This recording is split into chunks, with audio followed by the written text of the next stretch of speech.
हाँ जी, नमस्कार, सत श्री अकाल साਰਿਆਂ ਨੂੰ जी।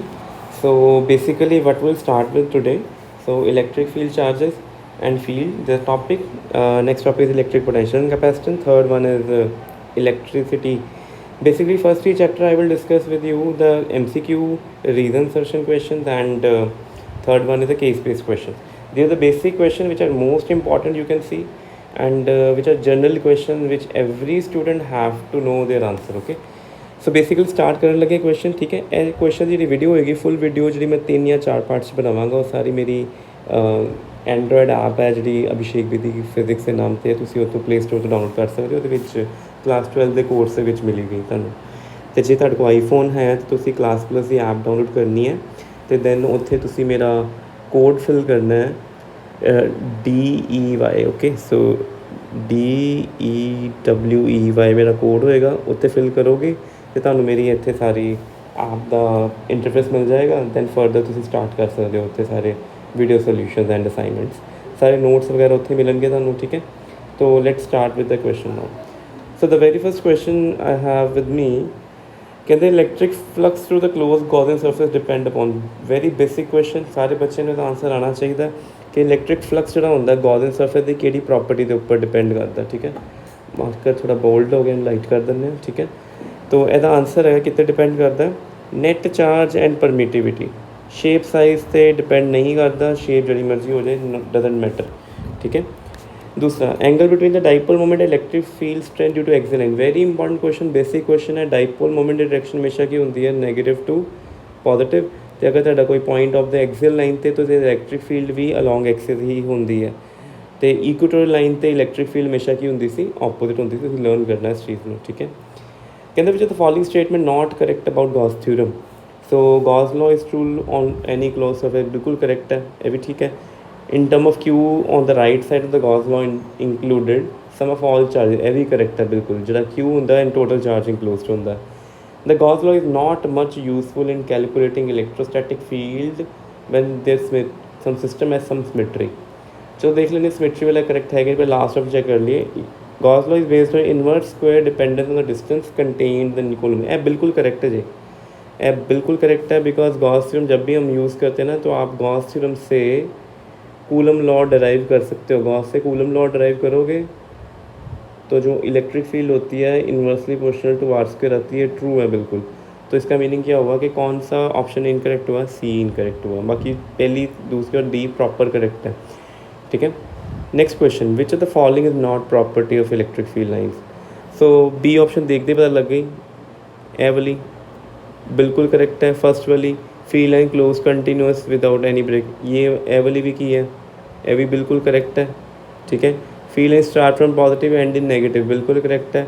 लास्ट वाली इनकरेक्ट है, they do not form close loop. Select the correct statement from the following. Okay, so inside a charged neutral conductor electrostatic field is zero, बिल्कुल correct है। The electrostatic field at surface charge must be tangential, बिल्कुल wrong है। electrostatic field is always perpendicular to the charged surface, mind my words and learn कर लो। electric field हमेशा charged surface की होंगी है, हमेशा perpendicular होंगी जे। पर जे असी मैगनेटिक फील्ड की गल करिए और चार्जड वायर होएगी ना, जी चार्जड वायर नहीं असी यूज़ करांगे करंट कैरिंग वायर, जो तुसी अगे चैप्टर करोगे ना मैगनेटिक फील्ड का। करंट कैरिंग वायर दी सरफेस ते magnetic field is always tangential, but electric field is always perpendicular to the charged wire.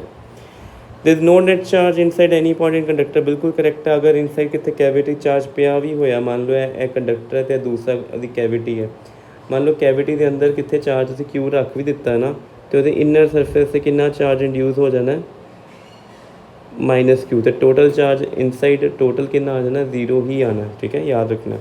तो तीनों ही करेक्टिंग है ये ऑप्शन। ठीक है, सो नेक्स्ट पेज से आने। So next page first question. तो first question they are saying की करना सी ਇਹਦੇ ਵਿੱਚ the charges on two sphere दिते हुए हैं, एक्सपीरियंस फोर्स एफ है। अगर दो सफेयर तो फोर्स एफ गई है, the meaning force is proportional to product of charge this much. ठीक है, दोनों एडिशनल चार्ज कितना कितना दे दिता, -2 दे दिता। तो जी न्यू फोर्स होएगी वो कि होएगी, ए 5 बन जाएगा तो यह बन जाएगा -7। देखो प्रोडक्ट सेम है, डिस्टेंस सेम है, सेम फोर्स ही आएगी। बड़ा सिंपल क्वेश्चन थी, एफ आंसर। ठीक है, सो पेपर ध्यान रखना, इधर MCQ आ जाते हैं। कहते 2 × 10⁻11 ਇਲੈਕਟ੍ਰੋਨ ਰਿਮੂਵਡ ਕੀਤੇ ਨਿਊਟਰਲ ਮੈਟਲ ਸਫੇਅਰ ਤੋਂ, ਮਤਲਬ ਕੰਡਕਟਰ ਅਗਰ ਰਿਮੂਵ ਕਰ ਦਾਂਗੇ ਤਾਂ ਉੱਥੇ ਕੀ ਬਚ ਜਾਏਗਾ, ਉਹ ਤੁਹਾਡੇ ਕੋਲ ਅੰਦਰ ਸਿਰਫ ਪ੍ਰੋਟੋਨ ਬਚ ਜਾਣਗੇ। ਚਾਰਜ ਕਿੰਨਾ ਆएगा ਪਹਿਲਾਂ, क्योंकि इलेक्ट्रॉन रिमूव किते हैं तो चार्ज आना पॉजिटिव आना, कितना आना +Ne। तो जो ਤੁਹਾਡਾ नंबर है 2 × 10⁻11 वाला, इनू तुसी 1.6 10⁻−19 ਨਾਲ ਮਲਟੀਪलाई करना है तो कितना आ जाएगा 3.2 10⁻−8 आ जाएगा। जो तो पॉइंट रिमूव कर देंगे हो 10⁻−9, तो 32 nano coulomb. Next question. So 3 charges each equal to 2 microcoulomb are placed at the corner of equilateral triangle। Very important, equilateral triangle square वाला question पेपर च आना ही आना जी। If force between any two charges is 2F, then net force on either। बड़ा simple question है, diagram देख के बनाने ਅਸੀਂ। मेरे को ਇਹ डायग्राम है, ਇਹਦੇ ਵਿੱਚ 3 ਚਾਰजेस ਹੈਗੇ ਆ। This is first Q, this is second Q, this is third Q. ਕਿਸੇ ਵੀ ਇੱਕ ਚਾਰਜ ਤੇ ਦੂਜੇ ਚਾਰਜ ਨੇ ਫੋਰਸ ਕਿੰਨੀ ਲਗਾਈ ਹੈ 2F, ਮੀਨਸ ਇਹਦੇ ਉੱਤੇ ਇਹਨੇ ਰਿਪੈਲ ਕੀਤਾ, ਕਿੰਨੀ ਲੱਗੀ 2F। ਇਹਨੇ ਵੀ ਰਿਪੈਲ ਕੀਤਾ, ਫੋਰਸ ਕਿੰਨੀ ਲੱਗ ਗਈ 2F। ਸੋ ਦੋਵਾਂ 'ਚ ਐਂਗਲ ਕਿੰਨਾ ਸੀ 60, ਤੇ ਇਹ ਦੋਵਾਂ 'ਚ ਐਂਗਲ ਵੀ ਕਿੰਨਾ ਆ ਜਾਏਗਾ 60। ਸੋ ਦੋ ਅਗਰ ਵੈਕਟਰ ਐਕਟ ਕਰਨ ਤੇ ਉਹਨਾਂ ਦੇ 'ਚ ਐਂਗਲ ਕਿੰਨਾ ਹੋਏ 60। ਅਗਰ ਦੋਨੋਂ ਵੈਕਟਰ ਬਿਲਕੁਲ ਸੇਮ ਹੋਣ, ਠੀਕ ਹੈ, ਸੇਮ ਹੋਣ ਵਾਲਿਆਂ ਦਾ ਡਾਇਰੈਕਟ ਫਾਰਮੂਲਾ ਤੁਹਾਨੂੰ ਪਹਿਲਾਂ ਉਹ ਦੱਸ ਦਿੰਦਾ।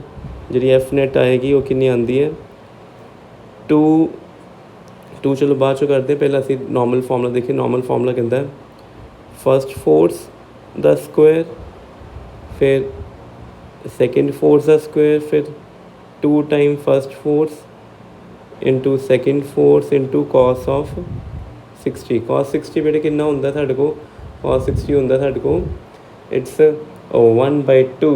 तो 2F square 4F square 4F square 4F square, तो टोटल 12F स्क्वायर आ गया, तो 2√3F आंसर आ गया। क्वेश्चन आ सकता है, वैक्टर का क्वेश्चन है, बड़ा सिंपल, ठीक है। सो एग्जाम के आ सकता है। नैक्सट है इलैक्ट्रिक फ्लक्स इमैनेटिंग। इमैनेटिंग मतलब एग्जिटिंग। एक सरफेस एलीमेंट है DS, और चो कितना फ्लक्स निकलता पे निकालना है। फ्लक्स निकालने का बेसिक फॉर्मूला अराउंड, अगर छोटी सरफेस चो या स्मॉल सरफेस चो निकालना है, so this is E.ds। So E.ds कितना आएगा, so electric field is 10I cap dot 2I cap 3J cap plus 4K cap. Dot product लोगे तो I.I 20 न्यूटन पर कूलम मीटर स्क्वायर। यूनिट्स लिखने नहीं भूलने, उन्होंने नहीं लिखे तो उन्होंने यूनिट्स लिखता है, बट तुम ये यूनिट्स याद रखने हैं। आंसर क्या आ गया 20। हो सकता है पेपर कभी क्वेश्चन आ जाए, 2 ऑप्शन हो 20 वाली, एक बार यूनिट ठीक लिखे हो न्यूटन पर कूलम मीटर स्क्वायर, एक बार यूनिट गलत लिखे होंगे, तो चेक करना यूनिट्स प्रॉपरली, ठीक है। कॉर्नर ਤੇ जो चार्ज एक प्लेसड ਹੁੰਦਾ ना, अगर क्यूब है मेरे को इदा का, तो ये अगर एक कॉर्नर ਤੇ अगर कंट्रीब्यूशन प्रॉपर देखिए, ਤੁਸੀਂ ਇਹ ਜਿਨ੍ਹਾਂ ਬੱਚਿਆਂ ਨੇ ਕੈਮਿਸਟਰੀ 'ਚ ਸੋਲਿਡ ਸਟੇਟ ਪੜ੍ਹਿਆ ਹੋਇਆ ਉਹਨਾਂ ਨੂੰ ਪਤਾ ਹੈ ਕਿ ਕੌਰਨਰ 'ਤੇ ਅਗਰ ਤੁਸੀਂ ਇੱਕ ਸਫੇਅਰ ਰੱਖ ਦਿੰਦੇ ਹੋ ਨਾ, ਉਹਦੀ ਇੱਕ ਚਾਰਜ ਦੇ ਅੰਦਰ ਕਿੰਨੀ ਕੰਟਰੀਬਿਊਸ਼ਨ ਹੁੰਦੀ। ਤੇ ਚਾਰਜ ਅਗਰ ਕਿਊ ਪਿਆ ਹੋਇਆ ਤੇ ਕਿਊ ਸਕੁਆਇਰ ਜਾਂ ਕਿਊਬ ਹੈ ਨਾ, ਮੇਰੇ ਕੋ ਕਿਊਬ ਦੇ ਅੰਦਰ ਇਨਸਾਈਡ ਕਿੰਨਾ ਚਾਰਜ ਹੈ, ਉਹਦੀ ਕੰਟਰੀਬਿਊਸ਼ਨ ਹੋਏਗੀ 1/8। ਯਾਦ ਰੱਖਣਾ, ਕੌਰਨਰ 'ਤੇ ਜਿਹੜਾ ਚਾਰਜ ਪਿਆ ਹੁੰਦਾ ਜਾਂ ਮਾਸ ਪਿਆ ਹੁੰਦਾ ਹੈ, ਉਹਦੀ ਕੰਟਰੀਬਿਊਸ਼ਨ ਇੱਕ ਕਿਊਬ ਦੇ ਵਿੱਚ 1/8 ਹੁੰਦੀ ਹੈ। तो उन्हें क्या है टोटल फ्लक्स फिर कितना निकलेगा, टोटल फ्लक्स निकलेगा Q/8 ε0, ठीक है, टोटल क्यूब दे विचों। बट इत्थे उन्हें की क्या होया है, इत्थे उन्हें क्या 1 ऑफ इट्स फेज। हुण क्यूब दे किन्ने फेज है, 6 फेज है, तो सानू की करना पैना, जिन्नी कंट्रीब्यूशन टोटल चों निकली है उहदा सानू एक फेज दे विचों की करना पैना 6 दे नाल। अगर असीं एक फेज चों कढना चाहते हैं, टोटल फ्लक्स नूं 6 नाल डिवाइड करना पैना, तो Q/48 आंसर आना है करेक्ट। बट इतने ऑप्शन दिती नहीं हुई, तो इस ऑप्शन से तुहानूं सारिਆਂ ਨੂੰ आंसर मार्क्स मिलणगे अगर ऑप्शन गलत आ जाती है तो, ठीक है। Q/8 ਤਾਂ ਆਉਣਾ ਸੀ ਜੇ फुल क्यूब ਦੇ ਵਿੱਚੋਂ ਪੁੱਛਦੇ। Cathode ray travelling from west to east, ठीक है। रीजन इलैक्ट्रिक फील्ड कितने लग रही है, साउथ टू नॉर्थ, तो डिफ्लैक्शन कितने होएगी देखते हैं पहला। तो जो भी देखो 3 डायमेंशनल सेटअप आ जाएगा ना, वेस्ट टू ईस्ट है, पहले देखिए। सो मेरे को इधर की है ईस्ट है, इधर की है वेस्ट है, ऊपर की है इधर नॉर्थ है मेरे को, तो इधर की है मेरे को साउथ। क्वेश्चन के लिखे हुआ है कि cathode ray waste to east जा रही है, तो मीनिंग जो कैथोड रे होंदा कौन है, इलैक्ट्रॉन। इलैक्ट्रॉन जाता पे इधर, तो मैं इलैक्ट्रिक फील्ड किधर गई है, south to north. So the electric field is south to north. ਇਹਦਾ मीनिंग यह हो गया कि जी force due to electric field लगती है वो कितनी होंगी है क्यू ई इतों पता लगा कि जी फोर्स इलैक्ट्रॉन पर आएगी कि आएगी -EE। सो एदा meaning exactly opposite to the electric, मतलब फोर्स कितने लगेगी, नीचे नू लगेगी। तो चार्ज पार्टिकल जरा सीधा जाता पाया सी वैस्ट टू ईस्ट, किधर डिफ्लैक्ट हो जाना, टूवर्ड साउथ। ठीक है। सो यह क्वेश्चन पेपर आ सकता है। क्लास 10th के आता सी क्वेश्चन, बट उदों मैगनैटिक फील्ड होंगी सी जिन्होंने तुसी लैफ्ट हैंड फ्लैमिंग रूल के नाल कढ़दे सी। ठीक है। नैक्सट पेज पर आने हुण। नैक्सट पेज पर करिए स्टार्ट। पहला कहते नैट फ्लक्स सरफेस का फॉर्मूला तो यह है, कहते E.A बिल्कुल करैक्ट गल किया उन्हें। कहता on immersing the system in water तो नैट फ्लक्स कितना हो जाएगा। तो पानी दे विच आन दे नाल देखो प्रॉब्लम की बनेगी, तुसी पानी तो डायलैक्ट्रिक ओके। सो की होंदा है पहला इस रीजन के अंदर सिर्फ कौन सी एयर हैगी सी, चार्ज इतने मान लो क्यू गा सी। हुण पानी जो अंदर एनगल्फ कर जाएगा ना, पानी आ गया ब्लू कलर के, तो पानी ने की करना इंड्यूस चार्ज पोलराइज चार्ज भी आना है। तो पोलराइज चार्ज जो डिवेलप होंदा सानू कैपेसिटेंस चैप्टर के पता है होंदा है कितना चार्ज तुहाडा हैगा सी 1 माइनस एप्सल, इत्थे एप्सल आर आंदा जिन्होंने असीं डायलैक्ट्रिक कॉन्सटेंट भी कहते हैं। ਇਹਦਾ QP ਦੇ ਆਉਣ ਦੇ ਕਰਕੇ ਚਾਰਜ ਆਲਟਰ ਹੋ ਜਾਏਗਾ, ਟੋਟਲ ਚਾਰਜ ਕੀ ਕਰੇਗਾ ਤੇ ਤੁਹਾਡੇ ਕੋਲ ਘਟੇਗਾ, ਕਿਉਂਕਿ ਪੋਲਰਾਈਜ਼ ਚਾਰਜ ਹਮੇਸ਼ਾ ਨੈਗੇਟਿਵ ਹੁੰਦਾ ਰੀਜਨ ਦੇ ਵਿੱਚ, ਤੇ ਟੋਟਲ ਫਲਕਸ ਕੀ ਹੋਣਾ ਡਿਕਰੀਜ਼ ਹੋ ਜਾਣਾ। ਠੀਕ ਹੈ। So due to polarization there is a polarized charge developed across an exact charge which is opposite in the polarity, net charge confined in the space is decreases। okay। सो अगर एक जगह तो Q charge हो तो आले दुआले तुसी minus कोई QP charge रख देंगे हो, तो टोटल चार्ज नैट कितना रह जाएगा उत्ते, Q माइनस QP रह जाएगा, जिन्ना ओवरऑल चार्ज घट गया इनक्लोज, तो तुहाडा फ्लक्स भी घट जाना। कहते टू चार्जिस सिस्टम दिता है, तो ratio of coulomb force experience very important, बड़ी बड़ी पेपर आया अजय क्वेश्चन है वाला। ए फर्स्ट बॉडी है, ए सैकेंड बॉडी है। फर्स्ट बॉडी तो फोर्स, फर्स्ट बॉडी ने F21 ते फोर्स लगाई, सैकेंड बॉडी ने F12 ते फोर्स लगाई। तो सानू असी ऑलरेडी अप्रूव किया है coulomb law, Newton third law follow करता, इट इज़ दिस मच। तो यदा मेरे दोनों के अगर मैगनीट्यूड की रेशो देखिए, डायरैक्शन ही ऑपोजिट हैगी हैं, मैगनीट्यूड की रेशो कितनी आएगी 1:1। बहुत simple question, direct answer. 14th question NCERT के भी है, 3 charge particle uniform electrostatic field release किए। यूनीफॉर्म इलैक्ट्रोस्टैटिक फील्ड का एको ही साढ़े को सोर्स होंदा parallel plate, equal and opposite charge parallel plates, 2 parallel plates हैं, इक्वल एंड ऑपोजिट चार्ज तो इन्ना जी फील्ड की है वो ए फॉर्मूले नाल बनेगी जी। ठीक है। तो यह तुसीं ध्यान रखना इस चीज़ के बारे, चीज़ क्लीयर होगी पहला। ठीक है। So which of them is problem in alpha particle पुछया होना। ठीक है। करते आराम नाल असीं देखो, सानू पता जी फोर्स होंदी है QE होंदी है, फोर्स इज़ MA। सो तुहाडी जी एक्सलेशन आएगी ना, वो आएगी Q/M/E।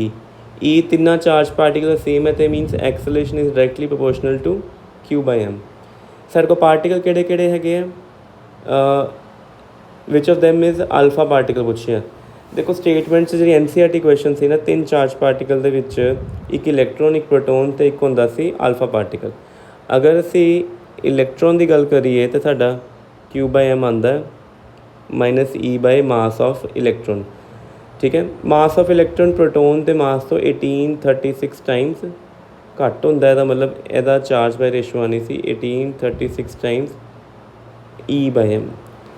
तो दूजा कौन है, प्रोटोन है। प्रोटोन के केस Q/M कितना होंदा, उहदा मास असी M यूज़ करते हैं। तो जो अल्फा पार्टिकल होंदा उहदा Q/M उत्ते चार्ज होंदा है 2E, मास होंदा है 4M। सो यदा बन जाता है 0.5M।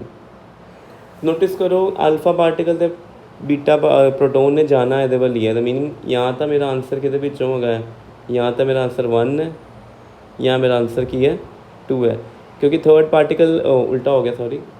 ये अगर असी कैलकुलेशन ना भी करते तो भी सेम आना सी, मैं एवं कैलकुलेशन कर दी। मैं नोटिस नहीं किया कि डायग्राम के नैगेटिव पोलैरिटी वाल ना एको ही चार्ज पार्टिकल जा रहा, तो नैगेटिव वाल हमेशा कौन अट्रैक्ट होंदा है, नैगेटिव वाल हमेशा कौन अट्रैक्ट होएगा, पॉजिटिव पार्टिकल। तो डायरैक्ट आंसर थर्ड है सी। ठीक है।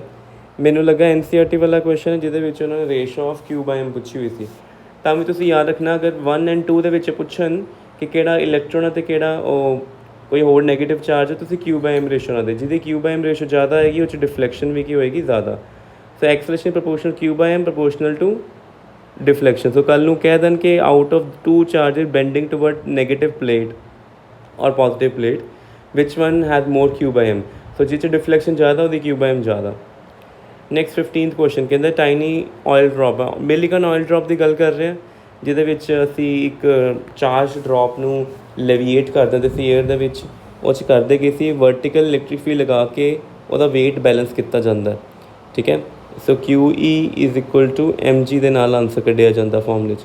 ਤੁਸੀਂ ਇਹਦੇ ਕੇਸ 'ਚ ਥੋੜ੍ਹਾ ਲੈਂਥੀ ਕੁਐਸਚਨ ਆਈ ਥਿੰਕ ਲੱਗ ਰਿਹਾ ਮੈਨੂੰ, ਕਿਉਂਕਿ ਸਾਨੂੰ ਇਹਦੇ ਕੇਸ 'ਚ when the field is switched off, ਪਹਿਲਾਂ ਉਹਨਾਂ ਨੇ ਫੀਲਡ ਘਟਾ ਦਿੱਤੀ ਹੈ, ਪਹਿਲਾਂ ਬੈਲੈਂਸ 'ਚ ਆਲਰੇਡੀ ਜਿਹੜਾ ਡਰੋਪ ਹੈ ਉਹ ਟਰਮੀਨਲ ਵੈਲੋਸਿਟੀ ਨਾਲ ਨੀਚੇ ਫਾਲ ਕਰ ਰਿਹਾ। ਡੈਂਸਿਟੀ ਦਿੱਤੀ, ਵਿਸਕੋਸਿਟੀ ਦਿੱਤੀ ਹੋਈ ਹੈ। ਅਤੇ ਕੁਐਸਚਨ ਹੁਣ ਕਿੱਦਾਂ ਕਿ ਟਰਮੀਨਲ ਵੈਲੋਸਿਟੀ ਦਾ ਫਾਰਮੂਲਾ ਕੀ ਹੁੰਦਾ ਸਾਡਾ 2/9 eta r² g rho minus rho naught. Terminal velocity ਦੀ ਵੈਲਿਊ ਤੋਂ ਪੁੱਟ ਕਰਕੇ ਤੁਸੀਂ ਡੈਂਸਿਟੀ ਆਫ ਆਇਲ ਵੀ ਗਿਵਨ ਹੈ ਅਤੇ ਵਿਸਕੋਸਿਟੀ ਆਫ ਏਅਰ ਗਿਵਨ ਹੈ। ਡੈਂਸਿਟੀ ਆਫ ਏਅਰ ਅਗਰ ਨਾ ਵੀ ਗਿਵਨ ਹੋਵੇ ਤੁਸੀਂ ਲਰਨ ਕਰਨੀ ਹੋ ਕਿੰਨੀ ਹੁੰਦੀ ਹੈ 1.293 किलोग्राम पर मीटर क्यूब होती है, तुसी लर्न भी करनी है। ठीक है। Now the question is that अगर टर्मिनल वेलोसिटी करिए ना करिए सानू मेन चीज़ है charge Q is equal to mg।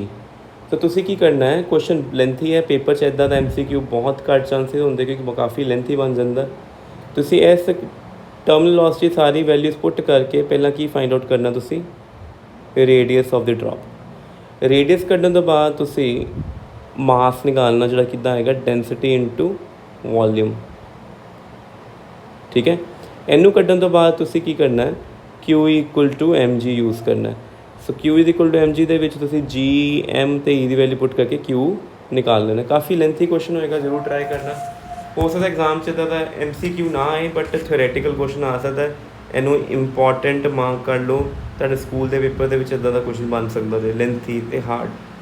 Dimensional representation of एप्सल not देखो मैं कभी सजेस्ट नहीं करता कि इनू लर्न करो, हमेशा इनू कंस्ट्रक्ट करो। F is equal to 1/4 epsilon naught Q1 Q2 by r²।